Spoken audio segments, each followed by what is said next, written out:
July is finally upon us, and that means that our garden is absolutely bursting with life. I want to take you on a tour of everything that's been going on in the garden today, showing you what's going well, what's not, and also just a few little glimpses of the animals. The sheep are very excited to see everyone today.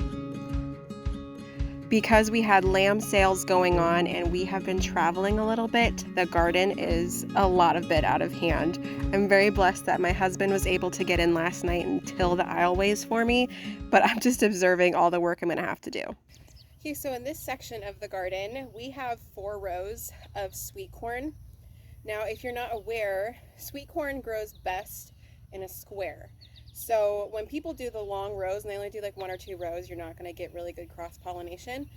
So the beginning part of our garden is 4 rows of corn. They're a little shorter. I like to separate my garden in like a half, so there's an aisle down the center. Okay, so we're going to continue on the right side of our garden. As you can see, there's a half right here. So there's a half over here and a half over here. So we're going to continue on. And here in these 4 rows, we have red Pontiac potatoes and we have some Yukon Gold potatoes. We really love the Yukon Golds. They seem to work out really well, and the golden russets. Red Pontiacs are great for eating quickly, but when you're not eating them quickly, they don't store super well. So that's just a heads up. And over here in the back right half of our garden, we have our squashes. And I'm really excited about this one because this is a giant pumpkin, and I've always wanted to grow a giant pumpkin. We have loofahs growing in the back, and of course lots of different pumpkins.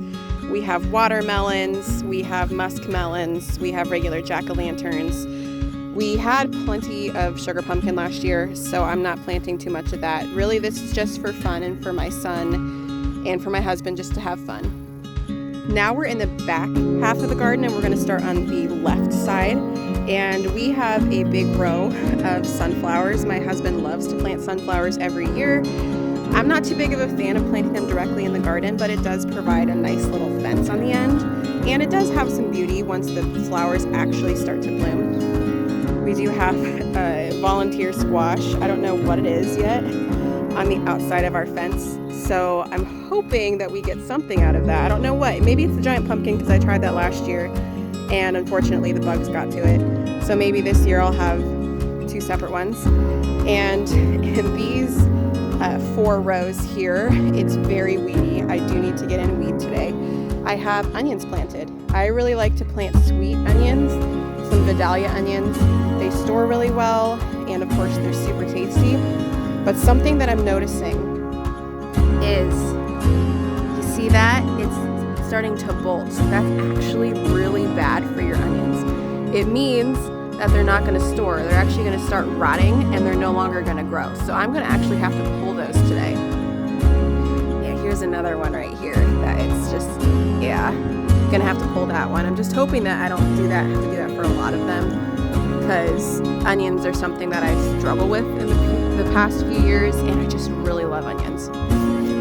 Next up on our way back, we have 2 rows of Blue Lake green beans. These are always a huge success in our garden. We've never had any issues with them, and they always perform super well, and they store super well as well. So it's like, why not plant them? Honestly, I think we might have to try selling some this year because we still have so many from last year. So I think we need to start working on our rotational farming, our rotational planting. So like next year, we might not plant green beans at all.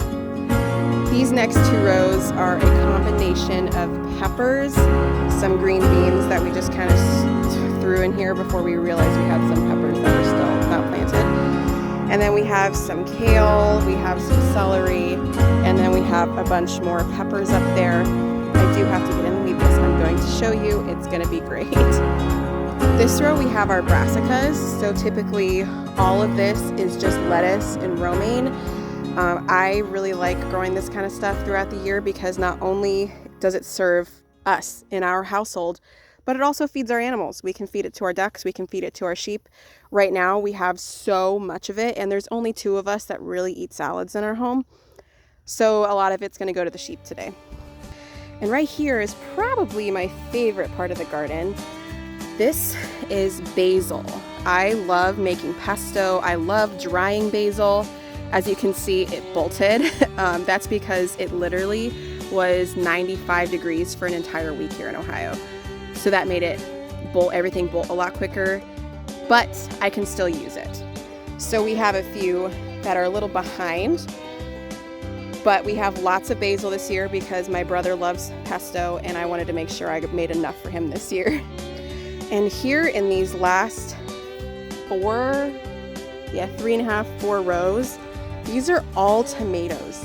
These are all tomatoes that we started here in the spring. We started them in March and they are massive. I mean, I don't think I have ever had tomatoes quite this amazing. I mean, look at this one.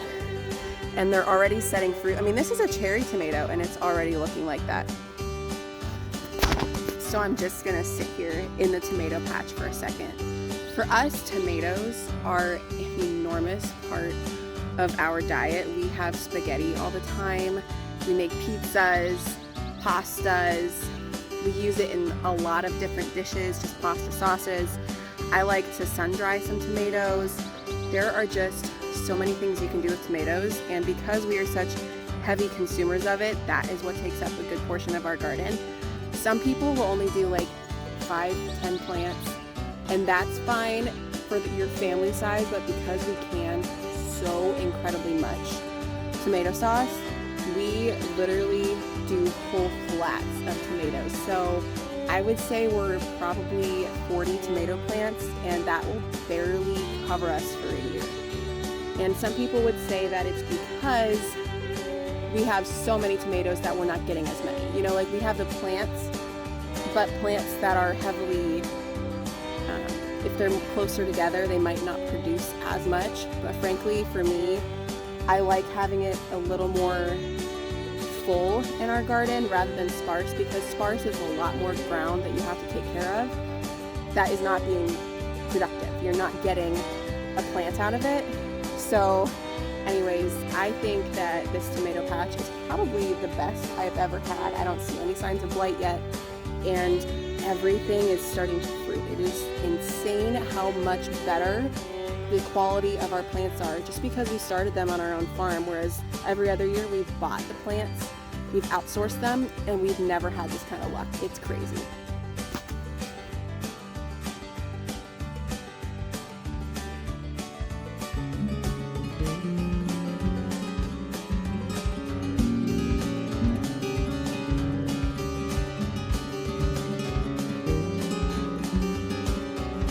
I'm actually kind of regretting coming out here this late. It's already about noon and it was super foggy and misty this morning, so I just I went for a walk, and you know, I had a really great morning and I was like, oh, I'll just come out in the garden when my son's taking his nap, and that's great and all until I'm literally sweating buckets. And you know, being 7 months pregnant, doing this in the sun is no bueno.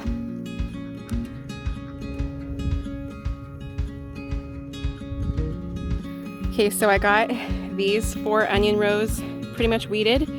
I have one more to do on the reverse side, and then I'm gonna pick some bolting ones. I can't stay outside much longer because it is so hot and so sunny out here. I'm gonna get burnt really quick.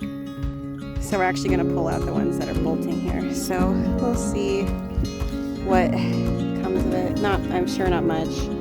Yeah, that's like pathetic.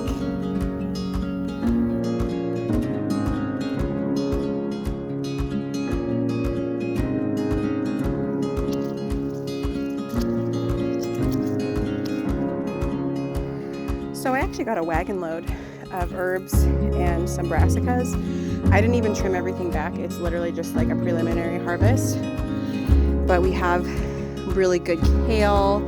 There's some good romaine. This is like fire lettuce. It's really good. Got tons of basil. Got some sage, some parsley, and those are the few onions that had bolted. So nothing too significant, bulk size wise, but they'll still taste good. And we actually harvested our garlic about a week ago, and I've been letting it dry on the front porch. And I mean, look at this size. of these compared to my hand. They are a fairly decent size, so I will definitely be saving some seed. I don't know if you can tell by my makeup, but like it's gone. It's so humid out here. We're actually gonna go take this bit of lettuce over to the sheep, see if they want to enjoy some of this. I like to hand feed some of it just because it's so fun.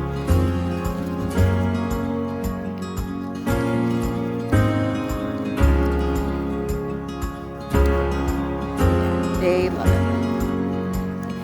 Oh, someone's got it.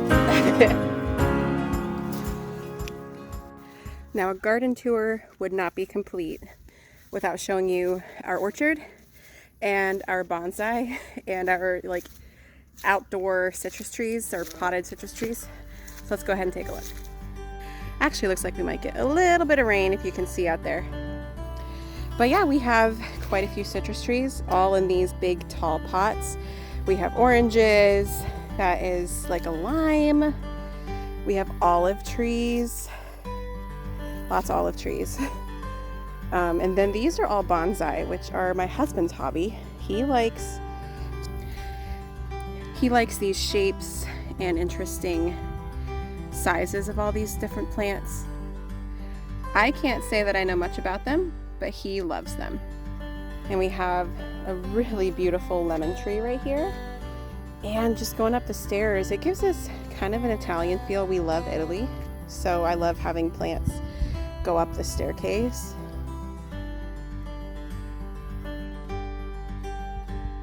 Now, our orchard is a work in progress. We planted it about 6 years ago, and we are continually adding year after year.